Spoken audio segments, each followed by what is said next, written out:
Tantor Audio, a division of Recorded Books, presents The Wait, a powerful practice for finding the love of your life and the life you love. By DeVon Franklin and Meagan Good with Tim Vandehey. Narrated by J.D. Jackson and Allyson Johnson. Introduction.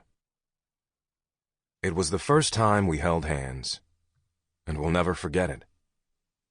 It wasn't romantic. We weren't gazing longingly into each other's eyes. We just grabbed each other as we shouldered through a Hollywood mob that blocked our way like the Red Sea. But it was a moment that we'll both remember for the rest of our lives. It was the spring of 2011 in Los Angeles, and it was our second date. Sort of. On our first date, at the Stone Rose Lounge at the Sofitel, we talked for hours about life, family, career, goals, and the Lord. It was nice, but when it was over, it felt platonic. We had known each other professionally for 4 years at that point, and although we felt attracted to each other, we weren't sure that there was really anything going on. Then came the Prince concert at the House of Blues on the Sunset Strip. The place was so thick with fans, celebrities, media, and security that there was barely any room to breathe. We decided to make a mad dash through the throng to reach some people we knew, clasped hands so we wouldn't get separated. And it hit us. A physical, spiritual concussion, like a jolt of electricity to the heart.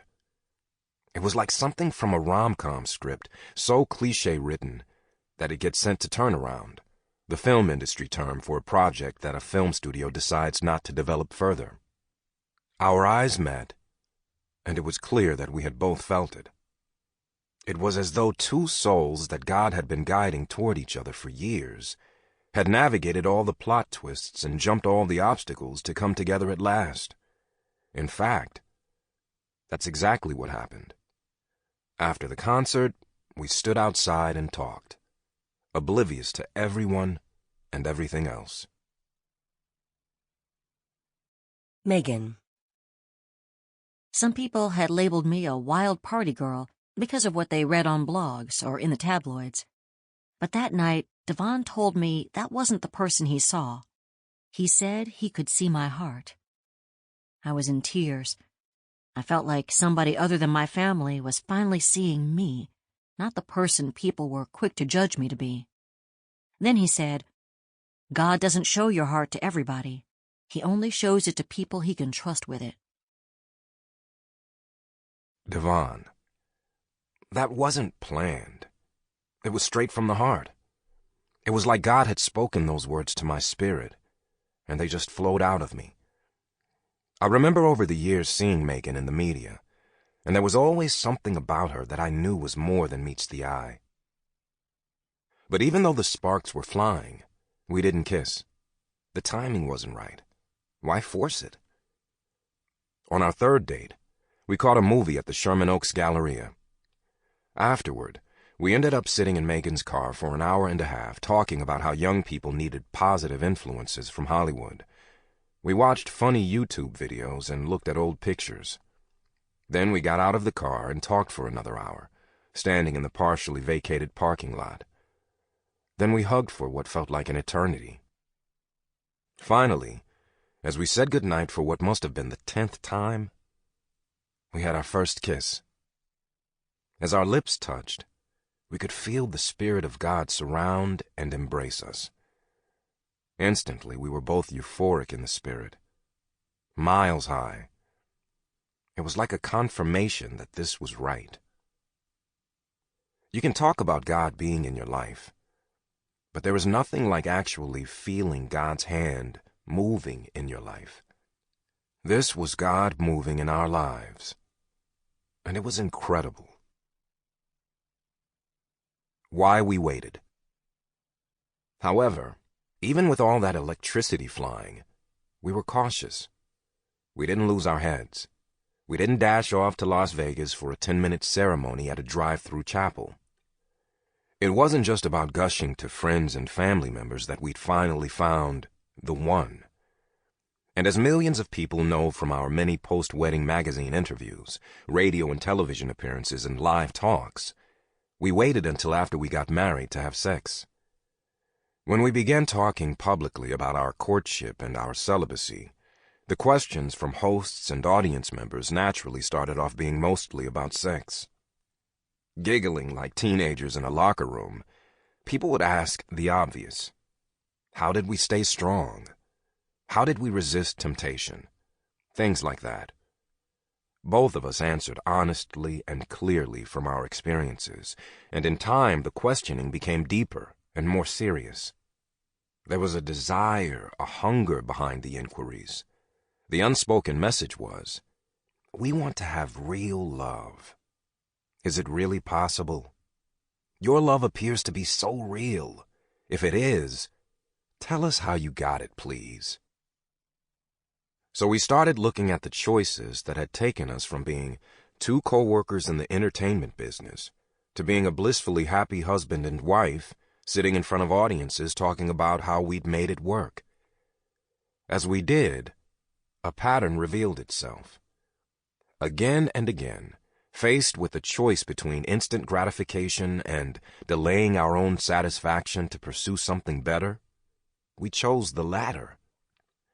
When we weren't even together but were coming out of unhappy relationships, we each chose not to be intimate.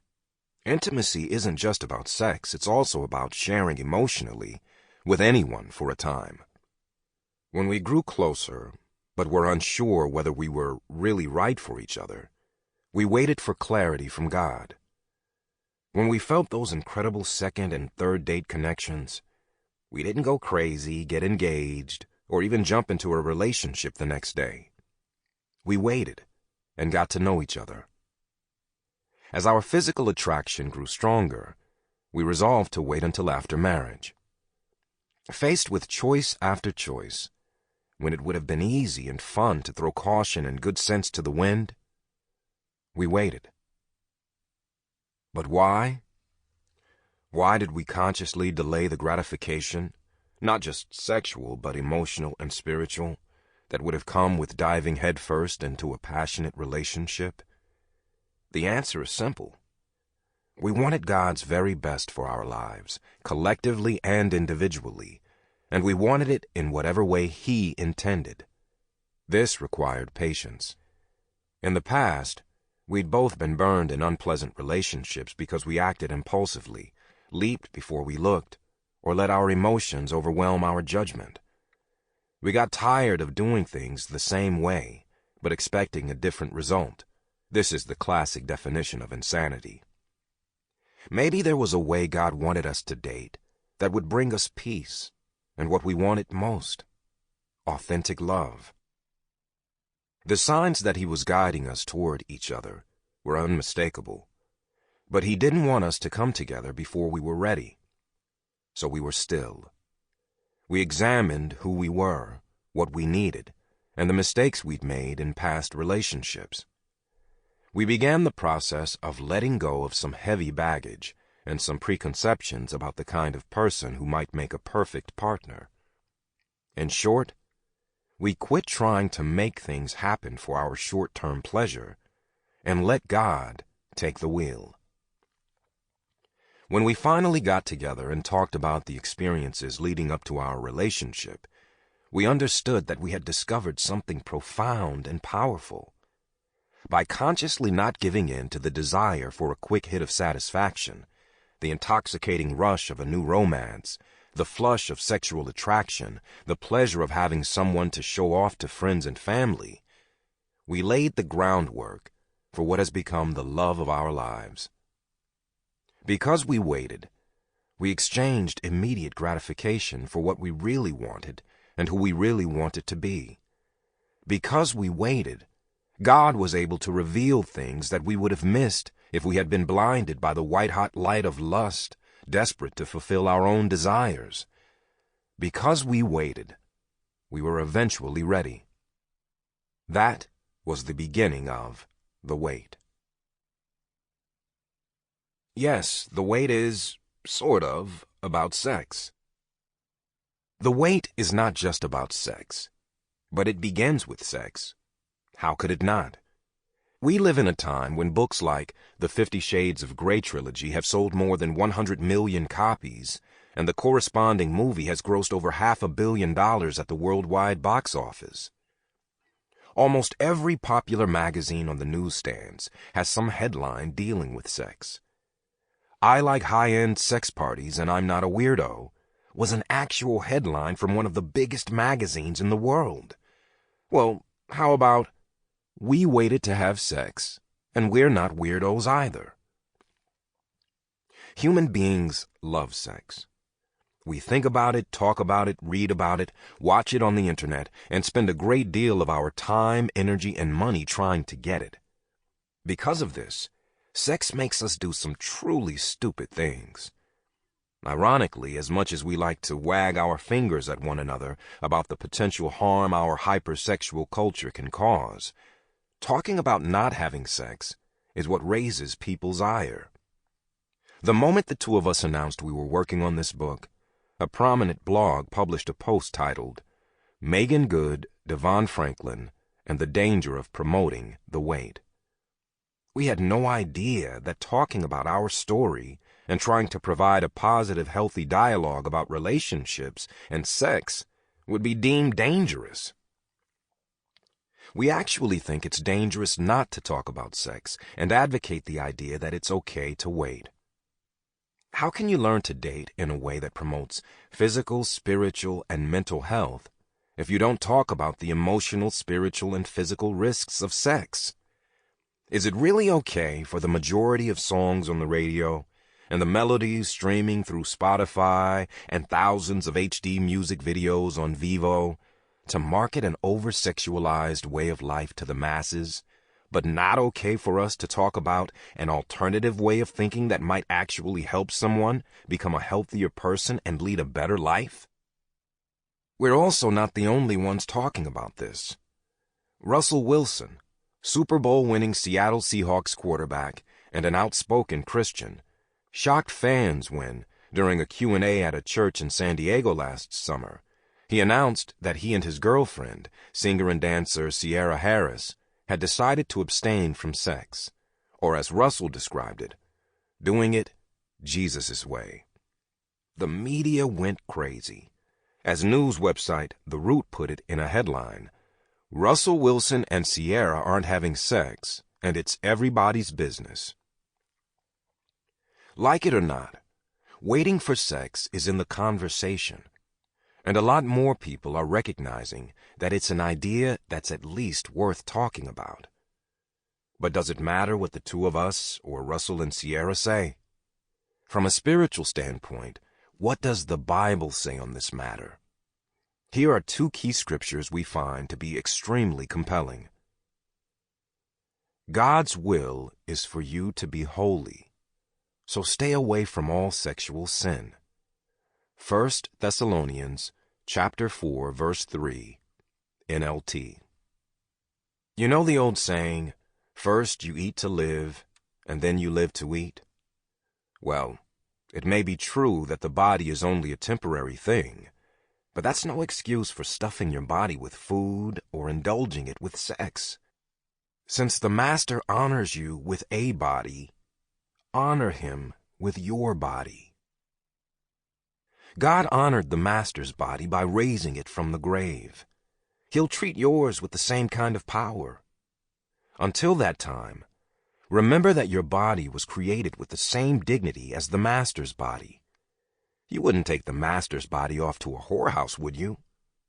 I should hope not. There's more to sex than mere skin on skin.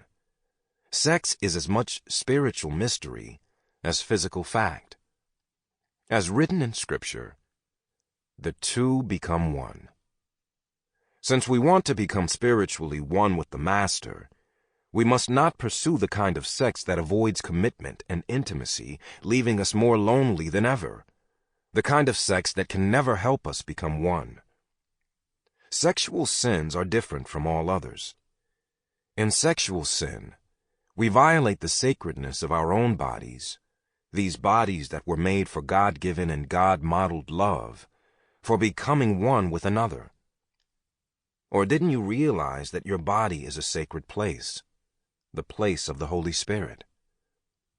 Don't you see that you can't live however you please, squandering what God paid such a high price for? The physical part of you is not some piece of property belonging to the spiritual part of you. God owns the whole works. So let people see God in and through your body. 1 Corinthians chapter 6, verses 13 through 20, MSG. However, despite what Scripture says, people, Christian or not, are going to have sex. We find our reasons and justifications. The faith-minded might rationalize that waiting doesn't apply if you're dating the one you believe you're going to marry. Physically, we need and want sex, and it's just hard to resist those hormones. Socially, even the mention of going without sex is met with snickers and stares. There's nothing wrong with sex or sexuality. God created both for the enjoyment of married couples. But for too long, there's been an ugly stigma associated with sex, the church, and where it all fits in the reality of the world we live in. Our hope is that we can finally open up a healthy dialogue that resonates with you and everyone who reads it. We would like this book to become a positive cultural conversation starter as we all strive to live our God-given destiny with emotional, spiritual, and physical health. We're not sex experts, and this isn't a book about religious reasons not to have sex. It's our story, and we want to share what has worked for us. When we took sex off the table, our minds were clearer, our access to God was crisper, and we were able to make better decisions in other important areas of our relationship that weren't related to sex at all. Once we did that, we saw that applying the weight to other aspects of relationships could really be beneficial too.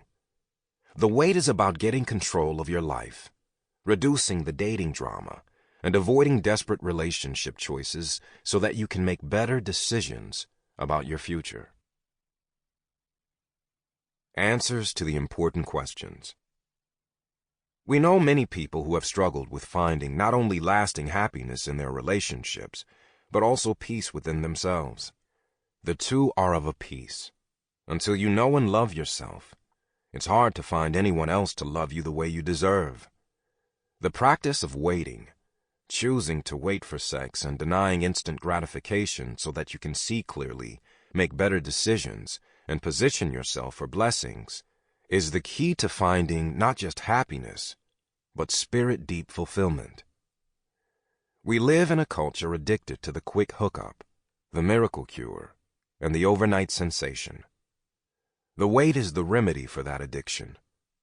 With all its ups and downs, our love story is a bit like a rom-com movie of its own. We're going to share them with you. First meetings, shocking surprises, tantalizing signs, embarrassing twists, and a stirring resolution.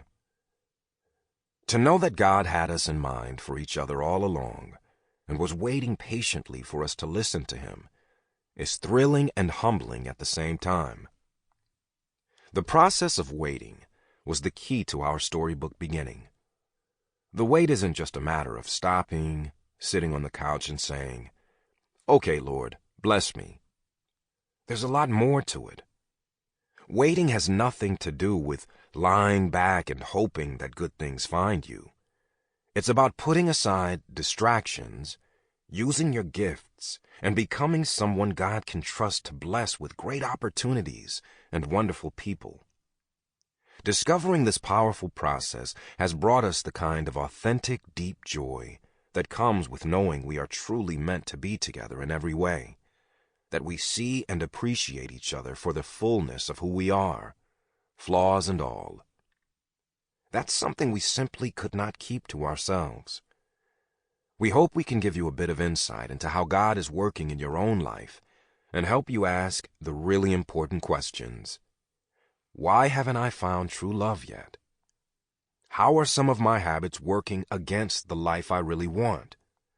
What have I been spending my energy and attention on, and why? What have I been compromising to do that? What am I ready to sacrifice to become my best self? Do I need help making healthier choices for my life? In The Weight, we hope to give you the answers to those questions. We'll offer specific advice for men and women and tell you what we've learned about the power of being still, working to become the best version of yourself, and allowing God to bring His vision of your life to fruition. In the end, we hope you'll be entertained, moved, and most important, inspired to try this powerful tool for yourself. We think you'll see that there's nothing boring, passive, or docile about waiting. Done right, it's actually the most potent force imaginable for creating the life you crave, the life God wants you to have. God bless you now and always. DeVon and Meagan. Chapter 1. No sex? You can't be serious. Patience is not the ability to wait, but the ability to keep a good attitude while waiting. Joyce Myers. Just what is the wait exactly? The wait is a conscious choice to pursue delayed gratification in the areas of life specifically related to relationships. It's a decision to get your mind right, figure out who you want to be and what you want out of life, and use your time and energy to become the best version of yourself. Put simply, to wait is to delay the temptation for instant gratification in relationships in order to get what you really want in life and become the person you truly want to be. That starts with saying no to sex. The wait isn't 100% about sex, but that's where it begins. Sex is probably the most compelling aspect of human gratification. It's such a powerful desire that outside of a proper, healthy context, it can cloud our judgment and cause us to make decisions that work against our own best self-interest. The untamed, untempered drive for sexual gratification has toppled empires, scuttled political careers, destroyed marriages, and squandered fortunes. Sex can be like a McLaren F1 race car, great in the right hands, but potentially disastrous when handled recklessly. We're willing to bet that you've experienced more of the latter. We know because we've done it. We've all made terrible decisions about who to flirt with, spend time with, commit to, and even sleep with that had nothing to do with our brains, but everything to do with our bodies. Sex can become a gateway drug to all kinds of other choices intended to satisfy the need for quick pleasure. Going out with that gorgeous girl, even though you know she's a hot mess. Spending the weekend at that dude's place, even though you know you're not the only one. Or having just one more drink, even though you know it will impair your judgment. When we chase the high of instant gratification, we make choices that for many reasons are irresponsible and based on poor reasoning, or no reasoning at all. It takes time and self-control to take in information, let people reveal their true character, be consistent and disciplined, and give conflicts time to work themselves out. Delaying gratification means working at becoming more self-aware and humble enough to admit that our first impulses aren't always smart ones. Let's be really clear on this. One of the keys to practicing the wait is giving up sex. We know that for many Christians and non-Christians alike, the idea of giving up sex is too outrageous and impossible to consider. We get that. Yet based on our experience, we still believe that practicing the wait until marriage will set you up for success and align you with God's perfect will for your life in all areas. Sex, waiting, and relationships. At its heart, The Wait is a book about relationships. But there's no unwinding the connection between relationships and sexuality. Love and sex are the two sides of the same coin. When you have sex with someone outside of marriage, You're not just setting off a chain of chemical reactions in your brain that make you think they're a lot better for you than they probably are. You're giving them a part of your spirit. When you have sex with someone, you really are leaving them a piece of yourself and taking a part of them with you, whether you want to or not. So each sex partner, good and bad, becomes a part of your future.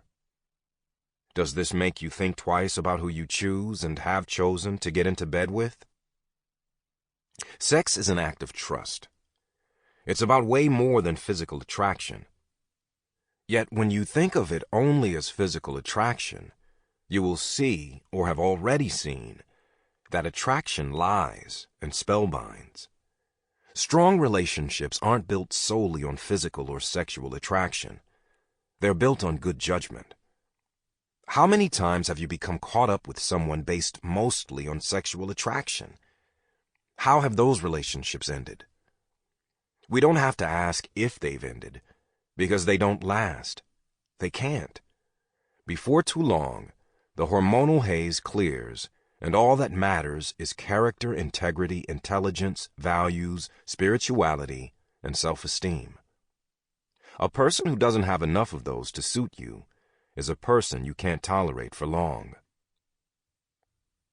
Delaying gratification and getting greater control over your behavior so that you can break the patterns that keep sabotaging you is the key to finally finding the life and the peace that you hunger for. It's the key to becoming who you've always aspired to be, an idea we'll unpack in Chapter 2. But it all starts with giving up sex. The problem with sex. Sex, of course, is a topic overflowing with religious, cultural, political, and personal baggage. Much of our popular culture is built around sexual titillation.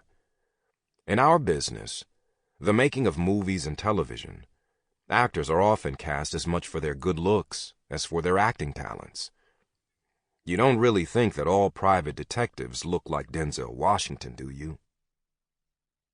As a people, we're alternately conflicted, fascinated, and appalled by sex in all its forms.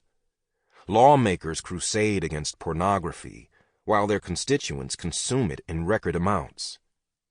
Abstinence-only sex education programs deny teens basic information on the assumption that it will make them promiscuous, while the data shows that teens are less sexually active than they've been in decades. The most popular magazines seem to be about nothing but sex. How to get it, how to give it, where to have it, how to be better at it, how to know if your partner is having it with someone else, and so on. We're obsessed with sex, and at the same time we disapprove of our obsession. It's no wonder that sex ties us in knots. An old saying goes, "Success makes us forgetful and stupid." Sex does the same thing. It makes us forget who we are and what we want. It makes us do things that we look at later and say, "What was I thinking?" After we got married in 2012, we were asked to appear at numerous conferences and gatherings all around the country to share the story of our relationship and how God brought us together. Though we talked about personal growth and getting closer to God, the stories about us, online and offline, mostly focused on one thing: waiting to have sex. No matter how deep our faith and how intense our devotion and duty to God, we're still human, and human beings tend to be like 12-year-olds when it comes to the topic of sex. LOL. Sex is pleasurable. Sex between two people who love each other body and soul is transcendent. But more often than not, that's not the kind of sex most people are having. A good friend of ours once said to us, "I'm not getting married until I have what you guys have." That's flattering and humbling, but it's also a reflection on how hard it is to find compatibility. The two of us are not anti-sex. To be anti-sex would pretty much be the same as being anti-God. God created sex, and we fully advocate the joy of experiencing it the way He intended. What we do know. Sample complete. Ready to continue?